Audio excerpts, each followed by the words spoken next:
I've waited such a long time to hear you actually acknowledge the damage that Brooke has done to this family. To me, but also to you, to your self-respect. Narcissist, slow learner. Everything as you called me over the years, it all seems apropos. Why this epiphany now? You know what, we're going to be late for our dinner reservations. Has Brooke done anything that she hasn't done 100 times before, other than not have sex with you during your 5-minute marriage? I just didn't realize how difficult it was going to be to have to work with her. But you wouldn't have anyone else as your co-CEO. Well, that was then. Forrester has a new image now, a new design concept, and I just can't. She's fighting me every inch of the way. As were you. I was wrong. Is that a recent development? The new design concept is not working with us. I mean, there's just no meeting of the minds with Brooke. Nobody's ever met Brooke's mind. Touché. So let me see if I understand this. Brooke is just acting as the regular sort of vacuous Brooke that she is. And you find her unbearable suddenly? Well, I'm the same woman that I've always been, too. Just because you asked me out for dinner doesn't mean that I suddenly went stupid. Just when I think that you can sink no lower, you sink lower. My God. These words are things you thought I wanted to hear? And then I was going to wrap my arms around you and beg you to take me back and give you the company as well? Look, if we're not going to be honest with each other, let's at least go to dinner. Thorne and Taylor may be babes in the woods, but please give me a little credit. Honey, you have never purposely ever done anything or said anything that would endanger any future opportunity of you getting back into Brooke's pants. Here's my money bet. You and your 5-minute bride cooked this little scheme up, hoping that this ex-old lonely wife would fall for it. You need me, and I'm here. It's your lifelong ambition to get Brooke out of the picture. If I can help you accomplish that, what do you care what my motives are? How did I ever fall for someone as clueless as you? It's just my luck, I guess. Do I need you? Yes, I regret to say.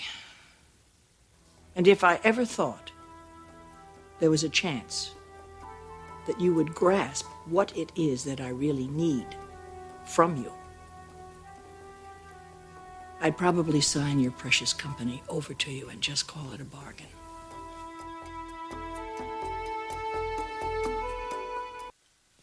All right, so you need something from me that you're not getting. What is it?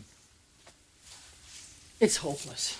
God, you love this game, don't you? You accuse me of some wrongdoing, some sort of violation, and then you refuse to tell me what it is. I've told you 100 times in 100 ways. You need me to be more attentive. Is it that old song? Yes. No. I don't want to be Brooke to you. I don't want you making cow eyes at me and putting your lips to my ears. There was a time, 1,000 years ago, when I would have settled for desire, Eric. But that stopped when I became a mother. And I've been waiting for you to catch up. I'm still waiting. For what? For you to become a father. Is that what you want from me? Oh, my God. I know that I'm a failure in your eyes in 1,000 different ways, but maybe we ought to pull our children on this one. Oh, honey, you'd win. You're the adored one. They waited for you. They waited for you to come home. They waited for you to come out of the study. They waited for you to pay attention to them. My God, they'd go into orbit if you patted them on the head. They still do. They're thrilled to death when you give them 30 seconds of your undivided attention. But what kind of love is that, Eric? Does it heal them when they hurt? Does it pick them up when they're falling down? You know, this is a very convenient way for you to remember all this. But my dear, as a mother, you became the person you had always been, only more so. Oh, this is the way it always goes. Is it coming back to you? Why are we rehashing this? The children are grown. The children are fine. They're fine?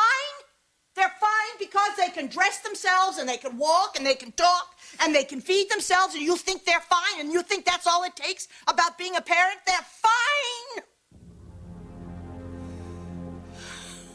Eric.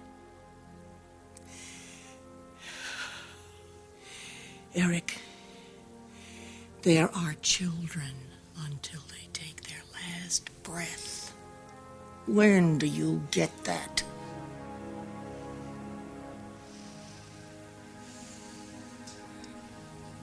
Sit.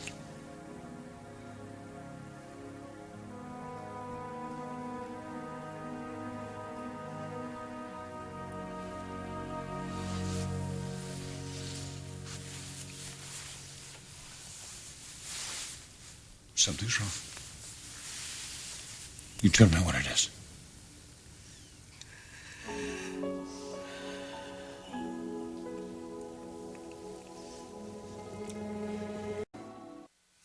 I made a promise.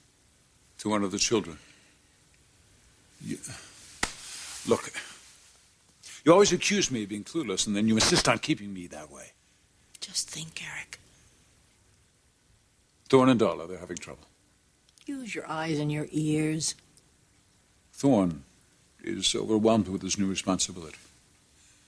Did you have a party at the office for Nick and Bridget? Did Felicia come and then did she leave suddenly?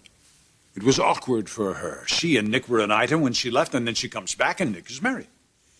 Is that what she said? I didn't ask her. If she had something to say to me, she would have. How would she know you gave a damn, Eric?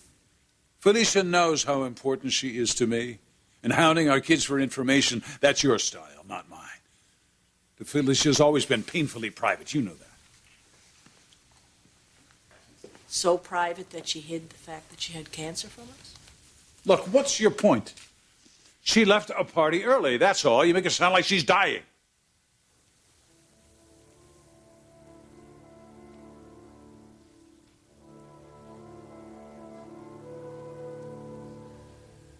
No.